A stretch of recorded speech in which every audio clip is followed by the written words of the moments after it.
G'day everyone, it's SDS SuperCoach providing AFLW fantasy content for you. I'm here to present my official AFLW fantasy side, along with an AFLW expert, I'd like to call him. He does know his stuff pretty well. This is the second time recording here, so hopefully this works. So my mate on the screen, as you can see, his name's Liam. He's an Outer East commentator, and he does a really good job at it. And he will also reveal his side too. So g'day Liam, good to see you again. Yeah, thanks, Stephen. I've switched to the old iPad, so surely this will work. But pleasure to be here with you, mate. Yeah, of course, mate. I know you're a busy man, so it's good to have you here. So, look, we'll run through our sides. So my first defender here, and you can say your first defender right after is I'm going to say it wrong again. Ruby Schleitscher from the Collingwood Footy Club. We did this a couple of minutes ago, Stephen. You got the Ruby part right, but it's Slicer. Slicer. Okay. Yep. And who's your main defender as well, Liam? Yeah, well, I haven't spent the 120,000 it is to get her, mate, but I've gone with Aileen Gilroy from the Hawks, one of the new expansion sides in AFLW season 7, and she's expected to go all right. It's great to hear, mate. Yep. So you haven't broke the bank for Ruby, so fair enough, mate. I know Ruby's one of the more higher owned players, so she's a couple-time All-Australian in the AFLW, and hopefully she's in for another good year along with Gilroy as well. So speaking of Aileen Gilroy, she is my second main defender. What about you, mate? Yeah, I've gone with Bailey Hunt from the Western Bulldogs, been with them since day dot. She'll probably be the main defender down there this year and will lead from the front. A very energetic, very pacey defender as well, and averages around the mid-40s, which is a good score in AFLW fantasy, so surely she'll be up there once again this year. Yep, sounds like a very reasonable explanation, mate. So I've gone with Gilroy. So tomorrow, Luke, in a podcast a couple of weeks ago, did say that Aileen Gilroy would be the one player at Hawthorn who could rack up a bit of the pill. So that obviously means good signs for a fantasy score. So we've both gone on the Gilroy train. I believe she's about 1% owned. So not many Gilroy owners here, but yeah, we'll see how that goes. All right, my third defender I've gone with very high draft pick from Essendon is Amber Clark. What about you, mate? I've gone the Brisbane Lions captain in Brianna Conan. She'll be also leading from the front down back for the Lions in their pursuit of another premiership. Yep, they should be in for another good year, the Lions.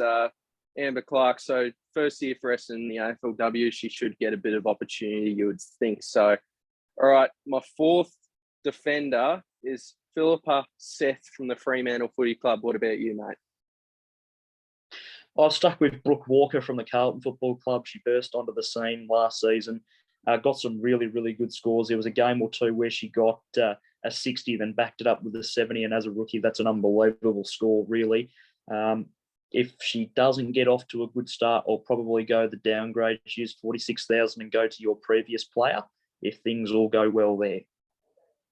Yeah, fair enough, mate. I won't lie. I don't know much about Philippa Seth. I just saw that she's decently highly owned. Oh, not highly owned, but like she's up there in the teens in terms of percentage of teams in AFLW fantasy. So I just gone with that. And then finally, as my fifth defender on field, I've gone Sarah Goodwin. What about you, mate?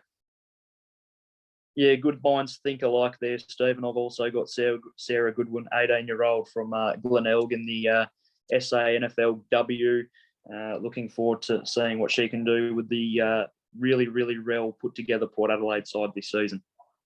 Yeah, because she's, I believe, the sixth highest owned player so far in the game. So I guess that's a fair enough explanation as to why she is that highly owned at the minute. So, by the way, guys, this is on the player stats screen. I just didn't want to show Liam my full side straight away. So we're just going along player by player.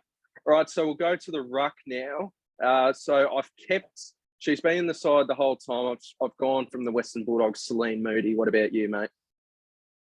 Yeah, once again, good minds think alike. I've also gone Celine Moody. Bree Moody was probably the next most logical option, but 91,000, I think it's a very fair price, and very, very tall young woman as well over 6'3", 4 for memory. So she should be going all right down there for the Dogs this year. It's very good for a good height. So I believe she's in. I've had a look at certainly my players' percentage owned. So she's about 3%, so a bit low. That's all right. We'll back her in. All right, and now our top dog in the midfield. So I'm going to go. So I've gone right here. So I've had to get her in. Ebony Marinoff from the Adelaide Crows. What about you, mate? Yeah, she's also top dog for me as well. Ebony Marinoff, an absolute superstar of the game. She burst onto the scene in the very first season, won the Rising Star, won a premiership, and now she's won 3 premierships and probably the most contested. Well, I'm going to say she's the best player in the competition, to be completely honest, probably behind Kiara Bowers, obviously. Marinoff's just missing the women's version of the Brownlow medal. Loves a tackle. She's broken the 20 numerous times in the past. The $176,000 price is not a concern for me, but the break-even round 1 of 104 is a little bit of a worry. If you want to go away from her, definitely go to her teammate, Anne Hatchard, because those two together are just a dominant duo for the Crows. Yeah, I was actually very tempted as well to actually skip Marinoff and actually go Hatchard for a bit of a point of difference, as Marinoff is the second or third highest owned player in the game at the minute. So we'll see how that goes. She plays with a lot of passion as well, Marinoff, so that's good to see. Really good player to watch whenever I've tuned in. All right, my second midfielder is a Liam fan favourite here. It's Monique Conti from the Richmond Footy Club. What about you? I can see your little smile on your face. It is hard to go past Mon. She's an absolute star. Burst onto the scene in 2018. She was the best on ground in the 2018 grand final. Has just come to age the last 3 seasons at Richmond. But for me, I've actually traded her out. Oh no! What's going on there? She was my second midfielder, but I've crossed her over to Georgia Petrykos from St Kilda. Georgia had the last season off due to, we're not going to run around here, she wasn't vaxxed. Her break-even of 63 coming into the first round is unbelievable, and for someone that's won the best and fairest at their club twice, is quite a good price as well of 106,000. I think she should be definitely in people's minds. Yeah, fair enough, mate. We won't beat around the bush here. My third midfielder as well is Georgia Petrykos. I think she's hard to go past here. Incredible price. Whenever I have tuned in to St Kilda AFLW over the years, she seems to stand out very well. She's a great player. So at that discounted price as well, yeah, I can understand why a lot of people are picking her. Who's your third midfielder, mate? Yeah, so I've gone the 2 big dogs over the $100,000 mark, but my third player is from Geelong. If you look behind me, I am a Geelong player. And this young lady averaged 34.5 disposals in the VFLW this year, broke the record for an individual disposal count in a game with 49. I'm talking about Laura Gardner. Now, only a very, very young lady. I think she's only 20 years old, hasn't really had the opportunity to break into the Geelong side as well as she would have liked because of the names of Becky Webster and Amy McDonald, just to name 2, along with Georgie Rankin. This could be her year, and I think from the practice game on the Gold Coast, albeit a little bit sloppy and wet, all indications at the moment lead to a good season for Laura. Yeah, great reasoning, mate. I won't lie. I remember you mentioning to me via text about her, and yeah, she's very tempting to pick. I might just wait and see how it plays out first, and then I might jump on the bandwagon. All right, so my fourth midfielder is Montana Ham. What about you, mate? Yep, I am the same. High draft pick, got to get her in. 50,300 in the salary cap for her is a very reasonable price. So get in while it's a good price, personally. Yep, for sure. Number 1 draft pick in the AFLW draft. She should certainly get a lot of opportunity in Sydney, as it is their first season in the competition. All right, my fifth and final midfielder spot is going to go to pick 2 in the AFLW draft as well, and that's Jasmine Fleming. What about you, mate? Yeah, that's mine as well, Stephen. So we've got a pretty identical midfield. She played a little bit of cricket in the lead up to her switch to footy, Jasmine Fleming. So from all reports, was a good cricketer, but chose footy in the end, and not too far from home, just playing down at the Hawks. So, yeah. Yep, I think, and I think as well, she will get a lot of opportunity in that midfield along with Tilly Lucas-Rod. I think Hawthorn's midfield at the minute isn't exactly stacked, so she should get a bit of opportunity in that midfield and should develop into a good player. All right, now it's time for the forwards. So my first forward is Darcy Maloney from the Geelong Footy Club. What about you, mate? Oh, mine is actually one of the co-captains from Essendon in Bonnie Toogood. A very, very good set shot on goal. Had some really good years at the Western Bulldogs, and will probably look to get some silver service down forward after the likes of Petrykos gets it down to her.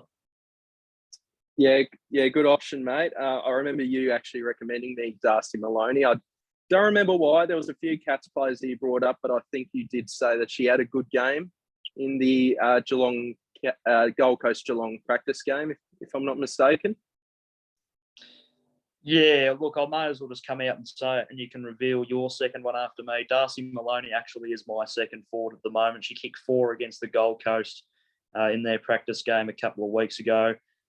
There was a real sort of breakout game for her against West Coast early on last year, where she kicked the match winner, only 20 years of old, a really handy breakdancer back in her day as well. So a very energetic and very lively young woman, and would like to have a good season down the highway. Yep, for sure, mate. And my second forward is Abby Mckay from the Carlton Footy Club. I don't know why I've just kept her in the whole time, and I did see something where she could push up into the midfield a little bit, so I'll be banking that happening. All right, my third forward for my side is Hannah Ewings from the Port Adelaide Footy Club. What about you, mate? Yeah, I've gone rather hard here in the forwards. Another player in the $80,000 area.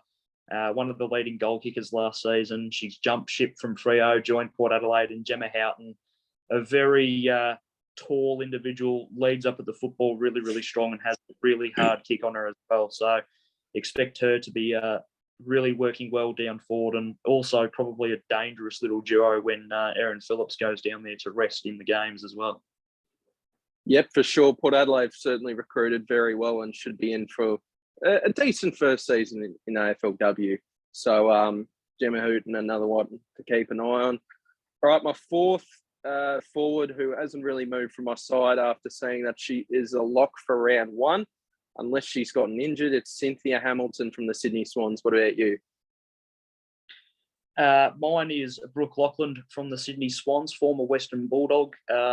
Can also play in the midfield as well. So that's why I've picked her. 71,000. I mean, I've only got a couple thousand left in the bank, but that's what you do at round 1. You get yourself as set as you possibly can. She has a record of 8 goals off the top of my head in AFLW in a single game, and that was against Carlton in 2018. So very, very capable in front of goal. Yeah, for sure, mate. I can see why you've maybe gone one less, star-studded midfielder in there like Monique Conti to make sure you fill up that forward line pretty nicely. All right, and my last forward is Ella Roberts from the West Coast Eagles. I've got a feeling you might be the same. No, I'm actually Hannah Ewings on the field at the moment. So she's my last one. A little bit of a rookie elevation of sorts that's just slotted herself into the onto the last spot in the forward line there. Another big year, hopefully, for her at Port Adelaide. Yep, good to hear, Liam. That is rounding out our side, and we'll I think I'll name my bench, and then you name your bench. So This is the first time I'm playing AFLW fantasy this year, so I'm a bit of a noob when it comes to what to do with the bench and the utility bench. I've just gone all rookies who are decently highly owned, but also, I'm backing them in for a good year. So my interchange defender is Mia Bush from the Essendon Football Club. My interchange midfielder from the St Kilda Football Club is Hannah Stewart. My ruck interchange player is Fleur Davies. My forward interchange player is Amy Whelan from the Sydney Swans. And my utility player from the Sydney Swans is Paige Shepherd. What about you, mate? Fairly identical. Mia Bush in defence, Lucy Wales from Hawthorn in the ruck, Hannah Stewart in the midfield, Amy Whelan in the forward, and the utility is Ella Roberts from the West Coast Eagles. Okay, so I've seen that you've gone Elle Roberts as the utility. Do you like that idea that she's your utility? She's 6K more than a regular rookie. So do you reckon that's a good tactic? I mean, if you can beat your break even relatively quickly and gain a little bit of price, it could all potentially work out. Obviously, she's a forward. I swapped her out with Lachlan so I could get her on the field. So the only way you're going to get a score really is if something monumental happens and you have to, take a score. So hopefully she can get a little bit of price in, but the rest at that 28.7 price, he's hoping that they can perform well. Good to hear, Liam. It seems like we've got some similarities and also a bit of differences, so it should be a good upcoming year for us. One more thing before we go, we'll actually bring the screen to use, and we're actually going to bring up the highest ownership players, and my man Liam here is going to discuss who he thinks is maybe a tad over-owned. I don't even know if that's a term, and maybe a player that he can bring up that he thinks is maybe not got enough love in the AFLW fantasy community. So have you got a player in mind for both? Well, I'm sort of looking at the list you got on the screen at the moment, Stephen. I think, without trying to be biased towards Geelong, I mean, Rebecca Webster had a really good season last season, averaged around 70 points a game. I mean, she's a defender that is mostly off the wing, but also plays in the middle as well and helps out Amy McDonald really, really well from the Cats. So it's actually a duo that I think is really underrated, Amy McDonald and Rebecca Webster from Geelong. So there's two going forward. Before you jump into the other names, I'll quickly actually bring up Rebecca Webster, because I actually had a look before. 0.2% owned, Rebecca Webster. So I'm not sure. That might be quite surprising. So maybe a bit of a dark horse for the upcoming season. And who do you think might be getting a bit too much love in the AFLW fantasy game? Well, I probably need you to go across to the most owned. I need the percentage once again to probably work it out. All right. So, I've already got it up. So Montana Ham's the highest owned at 56. And then you've got Ella Roberts at 45. Then you've got a couple in the 30s. Then a lot of these are in the 20s here. And I can scroll down if you want. I mean, it's probably a bit of a guessing game at the moment, given a lot of these players in the most owned category are obviously players we haven't seen before and are coming off VFLW, Sandful W, Waffle W performances for the respective clubs in their respective states. I mean, I'm looking at, you're scrolling past Anne Hatchard's name and she's halfway down the list, and we all know what she's capable of. She got 30 disposals numerous times last year, so she's probably a little bit unlucky, but obviously the price is something that's a little bit daunting potentially for some players of the game, where you're ultimately nearly spending a seventh of your salary cap on one player. So there's a lot of trial and error, I think, with these players we haven't seen at an elite level before, but also a little bit of surprise factor about the fact that the names that we've come so accustomed to in the short term of AFLW is a bit surprising. Yeah, for sure, mate. And now we're starting to head into the less than 10% territory here. So One player I will shout out is Zali Goldsworthy, who I believe could become a decent rookie this year. I just can't quite fit her into the side. So that's one to keep an eye on. I think someone like Louise Stevenson, she's mainly a key defender to my knowledge, so I'm not sure how many points she'll rack up. But she can play ruck as well, Stephen. She's tall enough, so she could play two roles. You never know. She might ruck down back potentially, but I think obviously if Lucy Wales is so highly owned, she'll probably get a game. But you've also got Tamara Luke as well, and Tegan Cunningham as well. She retired and unretired, so you've got a few rucks there. So we'll see if that happens. Look, I think we'll just about wrap it up there. I think we've covered what we've needed to. Liam's brought up some great points and given us a great insight. So me and him for sure will be tuning into the AFLW season. So thank you a lot, Liam. Thanks for sharing us your side and your insight. And we will see you. Oh yeah, no worries, Liam. I almost called you Luke there for some reason. All right. Thank you guys for watching, and we'll see you in the next video. Cheers.